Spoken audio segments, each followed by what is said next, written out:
آسیب زدہ یا جادو کے شکار ہوئے گھر کی سب سے بڑی نشانی یہ ہوتی ہے کہ اس کے در و دیوار سے وحشت ٹپکتی ہے اور انسانوں کے بسنے کے باوجود اجاڑ پن اور ویرانگی محسوس ہوتی ہے۔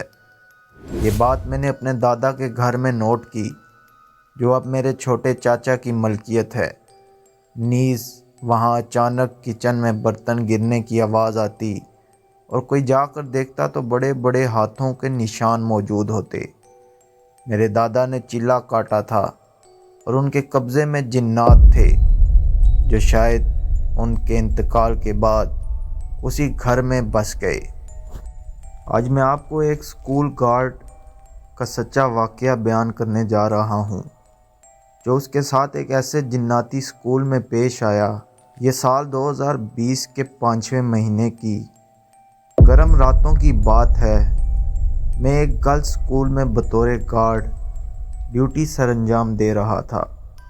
وہاں پر ہم بس رات کو 4 ہی لوگ ہوتے تھے، جن میں سے ایک بندہ 3 گھنٹے کی ڈیوٹی دیتا تھا۔ خیر، ایک رات میری ڈیوٹی تھی۔ رات کے 11:15 کا ٹائم تھا اور میری عادت تھی کہ میں اپنی ڈیوٹی کے دوران چائے پیتا تھا۔ خیر، میں اس رات معمول کے مطابق چائے کی غرض سے کچن میں چلا گیا۔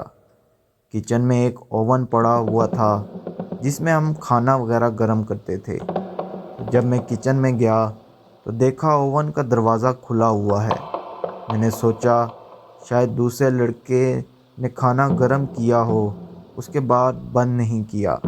خیر، میں نے اوون کا دروازہ بند کر دیا اور چائے والی پتیلی میں دودھ ڈال کر چولہے پہ اسے رکھ دیا اور باہر آ گیا۔ جب میں دوبارہ چائے دیکھنے کے لیے گیا تو میں کیا دیکھتا ہوں کہ اوون کا دروازہ پھر سے کھلا ہے۔ میں اس دفعہ حیران ہوا اور سوچنے لگا کہ شاید میں نے صحیح سے بند نہ کیا ہو، تو میں نے اس کو دوبارہ بند کر دیا۔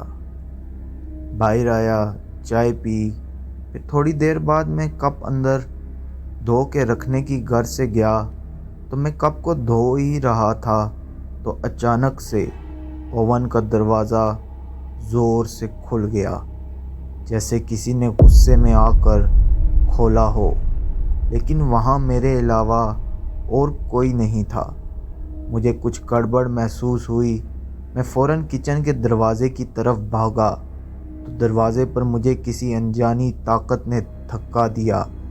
میں نے ہمت کر کے دروازے سے باہر جانے لگا تو ایک سرد ہوا کا جھونکا جو بہت تیزی سے کچن کے اندر سے باہر کی طرف گیا مجھے بہت عجیب لگ رہا تھا۔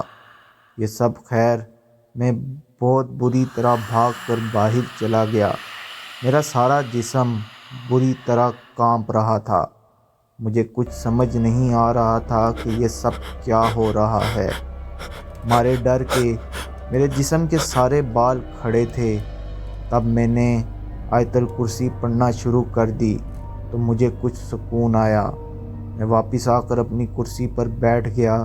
میرا سارا جسم پسینے میں شرابور ہو چکا تھا۔ تھوڑی ہی دیر گزری تھی کہ مجھے ایک کونے میں، جہاں واش روم تھے، وہاں کسی چیز کے گرنے کی آواز آئی۔ میں اور زیادہ ڈر گیا، لیکن میں نے ہمت کر کے وہاں جانے لگا تو ان واش روموں کے جب میں نزدیک پہنچا تو میں نے وہاں ایک بلی کو دیکھا جو بہت ہی غصے میں کسی چیز کو کھا رہی تھی۔ اچانک بلی نے میری طرف دیکھا اور میری طرف تیزی سے بڑھنے لگی۔ میں وہاں سے بھاگ نکلا۔ بھاگتے ہوئے میں نے جب پیچھے مڑ کر دیکھا تو میرے پیچھے کوئی بھی بلی نہیں تھی۔ حالانکہ جب میں اسے دیکھ کے بھاگا تو اس کو میں نے اپنے پیچھے آتے ہوئے محسوس کیا تھا، لیکن جب میں نے مڑ کر دیکھا وہاں ایک عجیب سا سناٹا چھا گیا۔ میں جب دوبارہ کچن کے سامنے سے گزرا تو مجھے اس وقت کچن میں کسی کی موجودگی کا احساس ہوا۔ جب میں نے اندر جھانک کر دیکھا تو وہاں پر کوئی نہیں تھا۔ ڈر میرے اندر مزید سرایت کر گیا۔ میرا ذہن بھی مفلوج ہو کر رہ گیا۔ ایک دل کیا کہ ساتھ والے کسی لڑکے کو اٹھا لوں اور اس کو اپنے ساتھ لے آؤں، لیکن پھر خود سے شرمندگی محسوس ہونے لگی۔ یہی سب سوچتے میں دوبارہ آ کر کرسی پر بیٹھ گیا۔ کچھ دیر خاموشی سی چھائی رہی، لیکن پھر اچانک سے مجھے ایک آواز نے چونکا دیا۔ میں اس آواز کی طرف متوجہ ہوا۔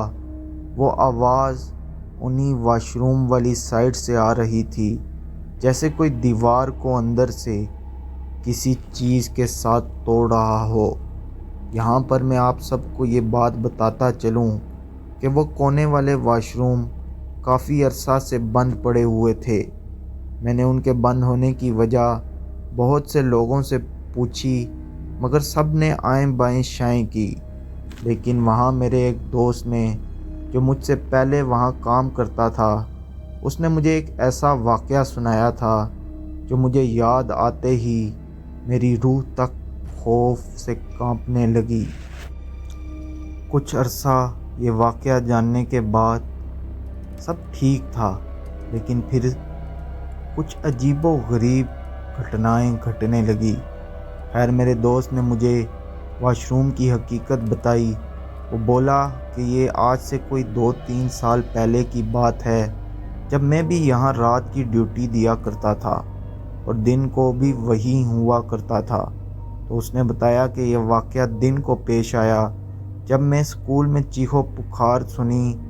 میں اندر کی طرف بھاگا تو میں کیا دیکھتا ہوں کہ ان واش روم کے باہر رش لگا ہوا ہے، سب اسکول والے وہاں جمع ہیں۔ میں جب قریب پہنچا تو ان میں سے کچھ ٹیچرز رو رہی تھی، کچھ طالبات بھی رو رہی تھی۔ مجھ سے رہا نہ گیا۔ میں نے ان سے پوچھا کہ کیا ہوا، آپ سب رو کیوں رہی ہو؟ تو کسی نے کوئی جواب نہیں دیا، شاید انہیں میری آواز نہ آئی ہو۔ میں نے دوبارہ پوچھا تو ان میں سے ایک ٹیچر روتے ہوئے بولی کہ وہ اندر۔ میں نے کہا کہ اندر کیا؟ وہ بولی وہ اندر ہماری ایک طالبہ واش روم کے لیے گئی تھی، کافی ٹائم گزر گیا، وہ واپس نہیں آئی، تو میں نے دوسری طالبہ کو بھیجا اس کے پیچھے کہ پتہ کرو وہ کہاں ہے۔ تو وہ اسٹوڈنٹ تھوڑی دیر کے بعد چیختی ہوئی بھاگ کر میرے پاس آئی۔ اس کا سانس پھولا ہوا تھا، وہ میرے پاس آ کر رونے لگ گئی۔ میں نے وجہ پوچھی رونے کی تو وہ کانپتی ہوئی بولی کہ جو لڑکی واش روم گئی تھی وہاں پر چیخ رہی ہے اور کہہ رہی ہے کہ مجھے چھوڑ دو، مجھے جانے دو۔ جب اس کی یہ باتیں سنی تو میں بھاگ کر واش روم کی طرف گئی تو میں نے کیا دیکھا کہ وہ لڑکی الٹی چھت کے ساتھ لٹکی ہوئی ہے، بغیر کسی سہارے کے۔ جیسے ہی ہم سب گئے تو وہ اچانک سے زمین پر آ کر لگی، جس سے اس کا سر پھٹ گیا اور وہ بے ہوش ہو گئی۔ اس کے بعد سے یہ سکول جناتی سکول یا ہانٹڈ سکول کے نام سے مشہور ہے۔ میں نے وہ جاب وہ رات کاٹنے کے بعد چھوڑ دی اور اس کے بعد دوبارہ کبھی وہاں نہیں گیا۔